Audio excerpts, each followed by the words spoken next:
Actually ഒരു റിലീജിയനിലെ അവരുടെ അടിസ്ഥാനമായ വാല്യൂസും അല്ലെങ്കിൽ അവർ ഫോളോ ചെയ്യുന്ന ടെക്നിക്സും വെച്ച് നോക്കുന്ന സമയത്ത് പണ്ട് അതായത് മനുഷ്യനൊക്കെ ഉണ്ടായ കാലത്ത് ഉണ്ടായിക്കഴിഞ്ഞ് വന്ന് സ്ത്രീകളൊക്കെ ഉണ്ടായല്ലോ. അപ്പോൾ സ്ത്രീകളിലേക്ക് പുരുഷന്മാർ അട്രാക്റ്റഡ് ആവാൻ തുടങ്ങി.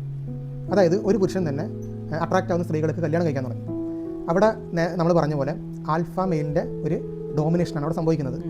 അങ്ങനെ സംഭവിച്ചപ്പോൾ എന്താ ഉണ്ടായി വെച്ച് കഴിഞ്ഞാൽ ഈ ലോകത്ത് അനീതി പ്രവർത്തിക്കാൻ തുടങ്ങി. അതായത് ഈ മെയിലിന് വേണ്ടി ശക്തമായ ആൾക്കാരുണ്ടല്ലോ, മെയിൽ ഡോമിനൻ്റ് ആൾക്കാർ, അവർ ഡോമിനൻ്റ് ആയിട്ട് ആൾക്കാർ അവിടെ ഒരു യുദ്ധം നടത്തി. യുദ്ധം എന്ന് വെച്ച് കഴിഞ്ഞാൽ പരസ്പരം അക്രമം.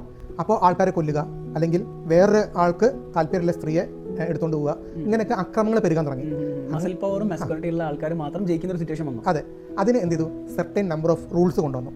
അതായത് ദൈവം ഇങ്ങനെ ഒരു റൂൾ തന്നു എന്ന് കണക്കാക്കപ്പെടുകയും അതനുസരിച്ച് വരികയും ചെയ്യാണ്. അപ്പോൾ ഈ നിയമങ്ങൾ പാലിച്ച ഇൻഡയറക്റ്റ്ലി ഇവിടെ സംഭവിക്കുന്നത് വെച്ച് കഴിഞ്ഞാൽ നമ്മൾ സോഷ്യലി കമ്മിറ്റ്മെൻ്റ് ആവുകയും വേറൊരാളുടെ ഫ്രീഡത്തെ ഹാനികരിക്കാത്തതും അദ്ദേഹത്തിൻ്റെ ഇൻഡിവിജ്വാലിറ്റിനെ റെസ്പെക്ട് ചെയ്യുന്നതുമായ കാര്യങ്ങളാണ് അവിടെ സംഭവിക്കുന്നത്.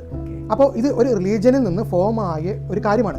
അപ്പോൾ ഈ നിയമങ്ങൾ ഉള്ളിലുള്ളതുകൊണ്ട് അവൻ തന്നെ ചോദിക്കും, ഞാനിത് പ്രവൃത്തി ചെയ്ത് കഴിഞ്ഞാൽ ഇത് ശരിയാണോ തെറ്റാണോ എന്ന് മുൻകൂട്ടി ചിന്തിക്കാനും അതനുസരിച്ച് പ്രവർത്തിക്കാനും പറ്റും. അത് ലോകത്തിൽ ഞാൻ പറഞ്ഞ ഒരു നന്മയ്ക്ക് വേണ്ടിയിട്ടായിരിക്കും.